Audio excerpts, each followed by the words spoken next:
It's the Cannes Yachting Festival, and I've really been looking forward to today because we're visiting a yacht built by a very well-known brand, Lazzara. You may well have heard of the brand. It's very well known in the United States. They used to build in the United States for many years. They had a big following there, but now everything's changed. New ownership, new production facilities now in the Antalya Free Zone on the south coast of Turkey, and a whole new product line. Take a look at this. An 85-foot catamaran in the making, a 67-foot what looks like a performance yacht. That's maybe a little bit more what Lazzara clients are used to seeing. This extraordinary 100-foot yacht called the UHV100. Now, UHV is ultra high volume, and this ultra high volume 87, which is the yacht that we're going to look at now. I think as we take a look around, you'll see why it's called an ultra high volume, but also there's some technical particularities about this yacht, which I'll be showing you at the end in the engine room, which I guarantee you'll have never seen before on any other yacht. So follow me and let's take a look around.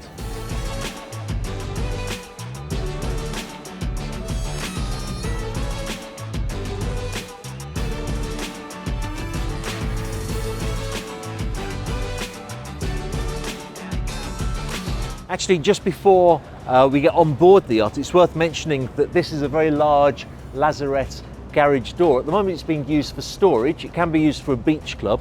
You have this huge swim platform here, and if you can see the tender that's there tied up to the side, that'll actually fit onto the swim platform. So you have plenty of space for that, and actually looking at it, I would say probably an even bigger tender than that if you wanted one.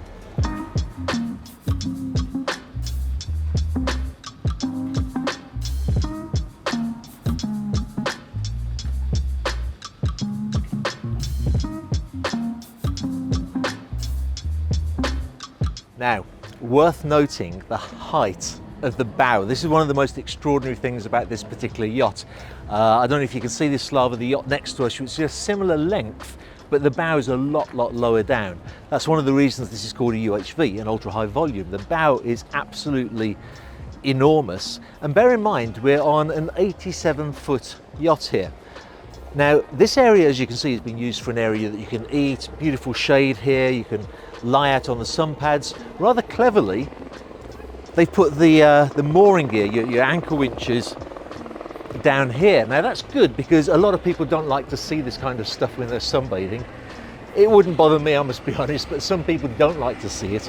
But also it means that the crew can come here, do whatever they have to do, and they're pretty much out of sight of the owner and his guests who would be up there enjoying the sunshine and the fresh air.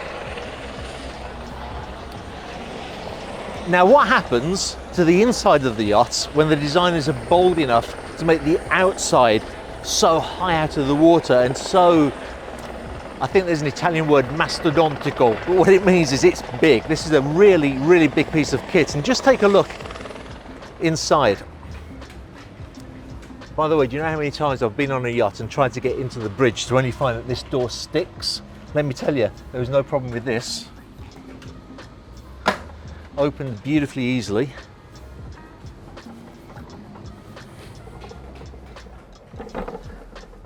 Look at the size of this bridge. It's absolutely remarkable, and it's one of the benefits of having this ultra high volume yacht. This is such a lovely area. The guests and the owner can sit there, no way cramped. That's almost like a little lounge area there in the bridge, which I think a lot of yacht owners would really enjoy. And then all of this is so easy to use. As I was being shown around the yachts by the shipyard, they were very keen to point out how many of the systems are used in ships rather than yachts, and that's something we'll discuss in more detail in a moment. This, for example, is called a data steering system. I've never seen it before, and actually, unless they'd have told me, I wouldn't have known that this is a system that's usually used commercially in ships. They've chosen things which are reliable. There's a huge amount of redundancy on board. That's something that we will see after we've looked at the decor, because there's some interesting features in the decor. And quite rightly, the shipyard are very proud of the fact that they make all of this themselves. And they made the point to me that they're not building yachts to build as many as they can give big discounts and knock them out cheap. Their competitive edge is their quality, not a low price. So they said we'd rather sell a few yachts, 3 or 4, but do them really well to a very high standard and keep our prices high. And I think that's a very good strategy. I think it'll work for them. Everything you can see here in the decor was chosen by the owner of the yacht. So those are his personal color choices. This kind of thing, I must agree with the shipyard, this is the kind of thing that you'd see on much larger yachts. Beautifully handcrafted curved wood. I believe this is American walnut to keep the glassware. All of the gold finishing was a request of the owner. This obviously is a sky lounge, and I feel like I'll probably be repeating this several times during the walkthrough, but remember, we're on an 87-foot yacht. With a sky lounge the size of this is something that you'd normally find on a, I want to say, 115 foot, 120 foot yacht, to have a sky lounge this big, and still with a decent sized deck space for a dining area there. Now that you got me started, I just can't stop. No, no. 'Cause I love you, baby. I can't let you go, baby. I gotta tell you that I've been looking for love so true. When I was down and out, along came you. Though you might be a liar and a cheat too, I just can't quit you now 'cause I love you. But have a look at this.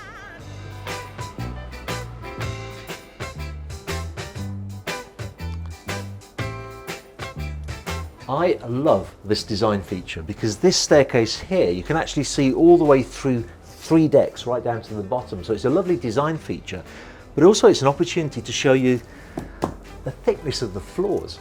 All of the floors are floating floors. If you regularly watch my videos, you'll know that's a technology that's used usually on much larger yachts than this, and it's great for soundproofing. It's great as well for anti-vibration. Clearly there'll be wiring going through the cavity there as well, probably air conditioning too, so you do need some space. But usually what a shipyard will do is make that as thin as possible to maximize the head height. They haven't had to do this on this yacht because already the very design of the yacht is that big, butch styling, lots and lots of space. So in any case, there's good head height all the way through.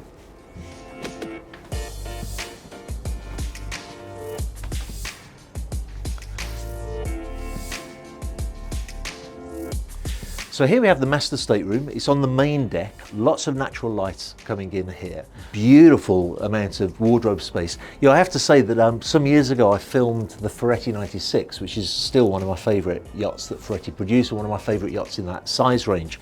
But objectively looking at it, the cabin on this 87-foot yacht is a lot bigger than the cabin that you get on that 96-foot yacht. The price points are different as well, but it just goes to show the benefits of having this whole design, because actually we're getting right up to the bow here. I don't know if you can see that, Slav. The bow of the yacht next door to us is so much lower. They wouldn't have been able to do a design like this with that design of yacht. Wardrobe space is beautiful. I just wanted to show you the finishing here, because this lacquered finish here is absolutely immaculate. And you know, I think any yacht owner and their wife, at the risk of assuming that the yacht owner is male, would be very happy with that amount of wardrobe space, and also would be very happy with this bathroom. I do like my bathrooms. I think it's an important thing to wake up in the morning and have a lovely space that you can take a shower.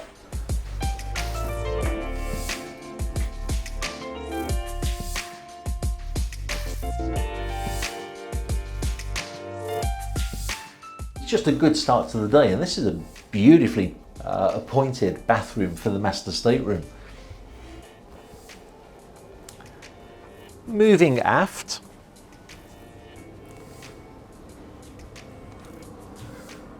we have this gorgeous videographer here who's taking some B-roll footage that you'll be able to see. I think you've probably met Yarrick before from other videos. No, we have this gorgeous saloon, the main saloon area. It's spacious, it's bright, massive windows here. I should mention as well, there's been a day head on every deck that we've been on so far. I haven't actually opened the door and shown you, but yeah, there's day heads here as well. This is a good moment to mention something as well regarding the size of the yacht, which I think is very, very important. When we talk about an 87-foot yacht, we're talking about what they call length over all. That's from the one extreme to the other extreme. But there's a very important measurement called the load line measurement. It has an incredibly complicated formula for calculating. You need to be Sheldon Cooper off of the Big Bang Theory to understand it. But it's something to do with the length at the waterline when the yacht is fully loaded or half loaded. If you want to know the exact explanation of what the load line is, leave me a comment below and I'll find out for you exactly what the formula is. But the point is, if you have a load line that's under 24 meters, it means that most owners can be an owner operator as well. When you go over that 24 meter load line, there are far more stringent requirements for the person who's captaining the vessel. Now this is about 26 meters length over all, but it's just under 24 meter load line, which makes it very attractive for owner operators as well. Again, everything you can see here was chosen by the owner. The shipyard are very keen to point out that they take the same approach to production that the custom yacht builder would take. So it's not a full customized yacht. The engineering is what it is, the shape of the hull, the shape of the superstructure is what it is. But if you come to this shipyard and you say, I would like this wall to be a slab of granite, and I don't want that cabinet there, I would much rather have a bigger table, and you want to move things around. If you don't like the lacquered finish and you want this to be a rich wood finish, if you don't like the gold or the mirrors and you want some other sort of finishing, they will absolutely accommodate that. They really are aiming for this niche in the market of people who are not price motivated. They're not out to get the cheapest, biggest boat that they can. They're aiming for that market that could probably afford something 3 or 4 times as big as this, but they just don't want something that big. They want this size, but they want the very, very best in quality that they can possibly get. That's the market that they're aiming at. So if you're watching this video and you like the look of this yacht, be aware that this is the kind of yacht that you can have built the way that you like it, done to the standards that you expect, the highest of standards, and that comes with a price.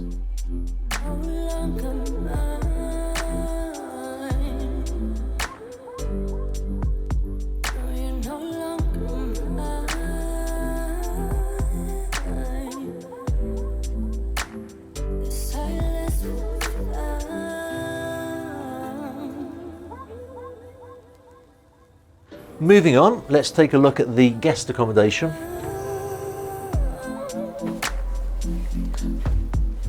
This is a little unusual. You kind of come into this little studio sitting room here, and then one step towards the bow and you're in this absolutely gorgeous, sumptuous VIP stateroom.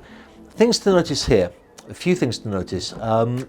We've changed wood. This is a whole different sort of decor, and you'll see in other cabins it's a different wood again. This is a zebra wood finish.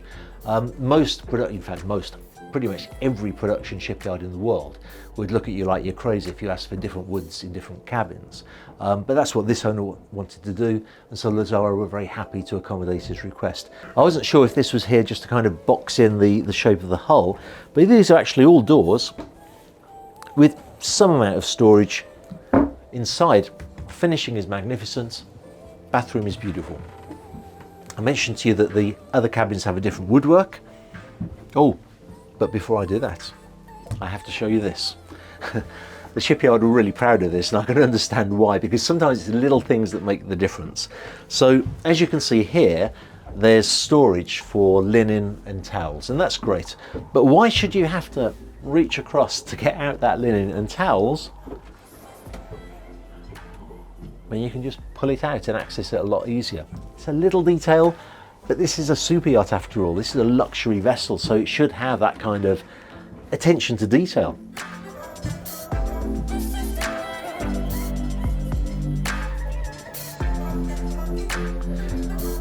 Now, as you'll see in a moment, there's two other guest cabins, one with 2 single beds, one with a double bunk, and they really haven't skimped on size. I mean, these are nice sized beds. I mean, you know, they're wide, they're long, they haven't crammed them in. I remember back in the day when I was involved with shipyards and marketing and building yachts, sometimes we'd take a photograph of a cabin, make it look really big in the photograph, but then when you step inside, it's nowhere near as big as you thought it would be. This really is large, and I think video is great because you can see me in the context of the cabin and really understand the size of it. Again, you have a little seating area here, and again, a really nice sized bathroom, ensuite bathroom. The other cabin is very similarly appointed, but with a big double bed, and I'm sure we'll get some B-roll footage with the gorgeous Yarrick that we can show you on screen in a moment. But we get into the part that's the most exciting, which is the crew quarters and more particularly the engine room. So follow me.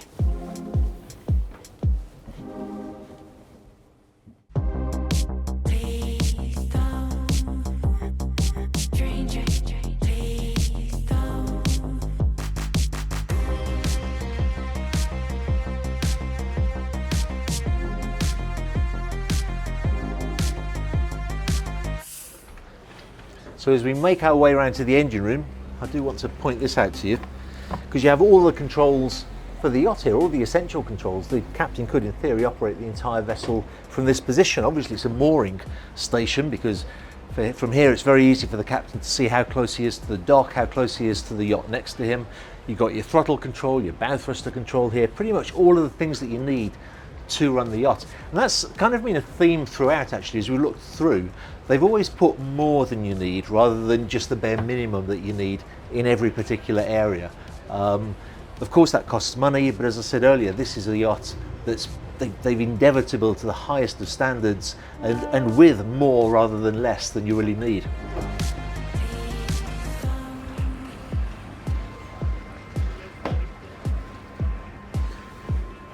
I have to say, as I went down those steps to come into the crew quarters here, it reminded me a little bit of the access on the old Ferretti Custom Line 94, which in my opinion is still one of the greatest yachts ever built, but it's a 20-year-old model now, and access to the engine room was through a similar door, but it was so difficult to get into the engine room. You had to twist your back and put your head up, and anybody who's been on a 94 will know exactly what I'm talking about.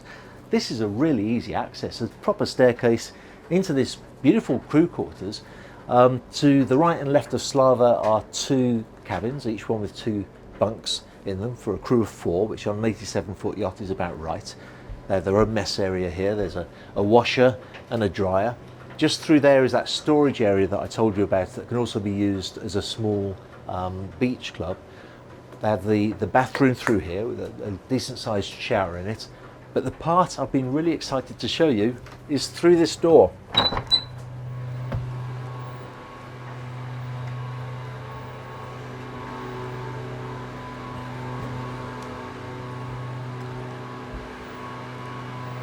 So, the engine room.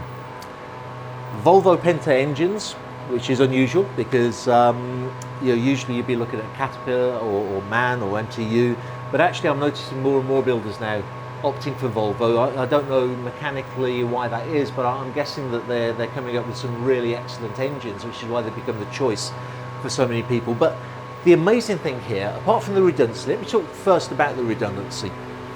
2 water makers. Water maker 1, water maker 2. 2 pumps for the air conditioning. 2 of almost everything, actually. You've got 2 Raycor filters for the fuel on either engine. You have a fuel filter called an Alpha Laval. They actually call this polishing the fuel. So the fuel comes on, this has a centrifuge system which cleanses the fuel. Any impurities come out. Then you have the 2 day tanks here. And actually the owner of Lazzara has explained to me that the fuel goes through to the day tanks. They pretty much overflow into the main tank so that the fuel is always clean and it's constantly being recirculated. But what the owner was most proud of, quite rightly, is that this yacht has no through hulls. Now what does that mean? Well, most yachts, as you walk past them in the dock, you'll see water squirting out the side of them from maybe the generators, usually the generators, maybe the air conditioning system, because after they build the hull, the yacht builder will put a hole in the hull in various places, then they'll put a fitting on called a through hull, and so seawater comes in, circulates, cools down various systems, and then is ejected from the yacht, which is why you hear that splashing noise coming out the side of boats. Actually, it can be a little bit annoying, to be quite honest, if you're having lunch on the aft deck and all you can hear is the generator water being pumped out. It's not ideal. This yacht has no through hulls, which when I first was told this, I thought was quite impossible, but now I've seen it, I understand. So let's talk by talking about where the seawater comes in. This box here is a part of the hull. It's a structural part of the yacht. So in other words, the hull comes along and then up, forms this box, then goes back down. So this is structural. It's not a hole that's been put into the yacht. It's a part of the hull itself. Now, all of the seawater for all of the systems comes into this box. There's two filters here. And then if you come around here, Slava, I'll show you, there's a manifold here that then sends off that seawater to the various systems that it needs to cool down.